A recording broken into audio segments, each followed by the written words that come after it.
Tariffs, oil, and a flurry of phone calls.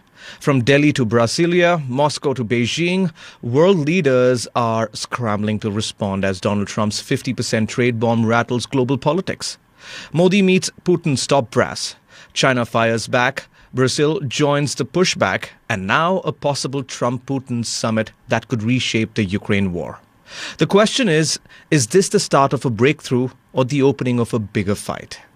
Good morning. This is Top of the Morning by Mint, your daily shot of sharp business intel, global trends, and market movers. It's Friday, August 8th. I'm Nelson John. Let's get started.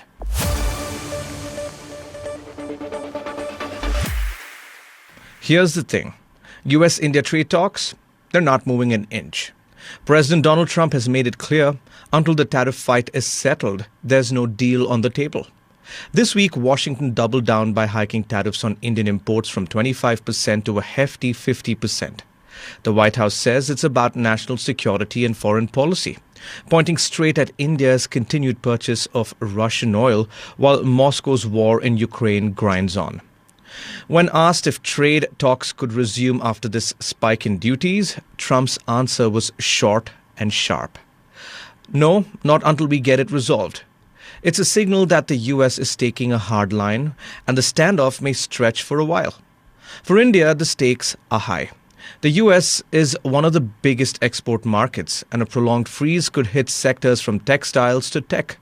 But New Delhi has been equally firm, arguing that its oil imports are about economic stability and not geopolitics.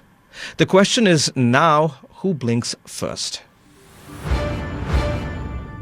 It was a handshake closely watched in world capitals.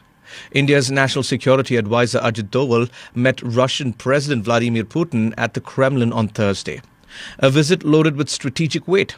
No official readout was released, but before seeing Putin, Doval sat down with Russian Security Council Chief Sergei Shoigu. Indian officials say the talks centered on defense and energy, the backbone of Indo-Russian relationship, and may set the stage for Putin's expected visit to India later this year. Here's where it gets more complicated.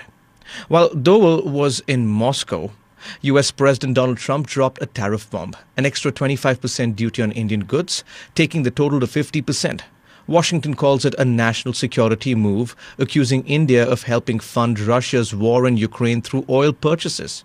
New Delhi says it's buying where the supply is, after old suppliers shifted cargoes to Europe in 2022. The Kremlin fired back, calling such pressure illegitimate and vowing to keep trading with willing partners. Doval's trip is a reminder of India's balancing act, deep ties with Russia, growing engagement with the West, and no signs of budging on its independent foreign policy.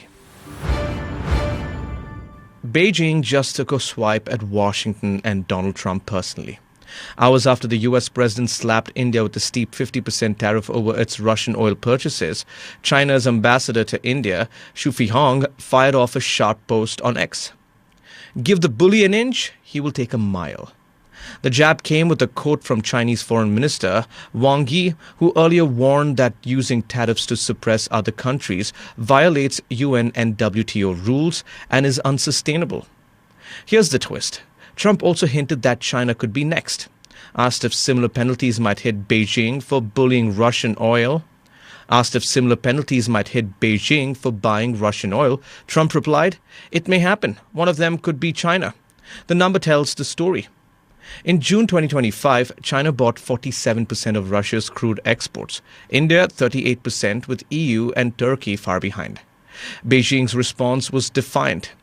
It will secure energy in what ways serves the national interests and won't bow to coercion. So as Washington turns tariffs into a geopolitical weapon, the two biggest buyers of Russian oil, India and China, are publicly pushing back, and the trade drama could get even uglier. For the first time in years, Vladimir Putin and a sitting US president could be face-to-face.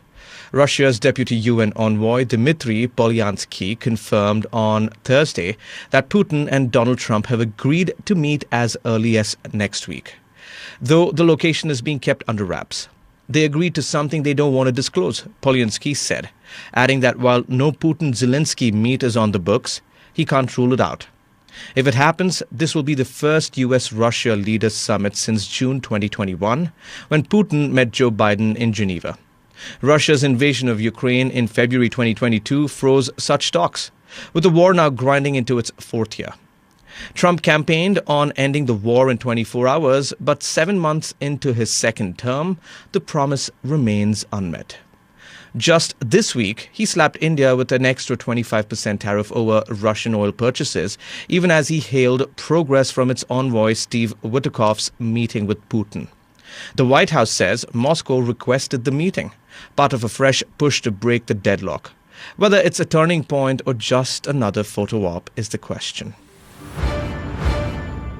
An hour-long phone call and a united front.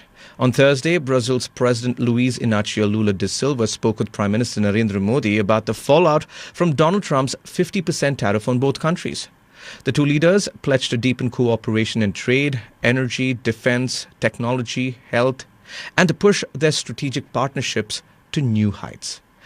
They also discussed expanding the India-Mercosur Trade Pact, boosting bilateral trade beyond $20 billion by 2030, and linking Brazil's PIX payment system with India's UPI.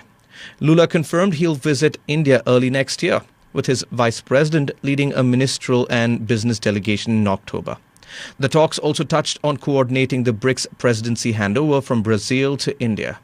For both nations, the tariff sting, Washington's highest yet. Trump tied Brazil's penalty to his demand for dropping charges against ex-President Jair Bolsonaro and India to its Russian oil imports. Lula has refused a direct call with Trump for now, saying he won't humiliate himself. India hasn't retaliated either, but calls the US move unjustified and unreasonable. Two Global South heavyweights are now signaling they'll push back together. That's all for today. Thank you for joining in. We're eagerly looking forward to our next Top of the Morning episode, which will be packed with the latest news. Until then, this is Nelson John signing off. Have a great day.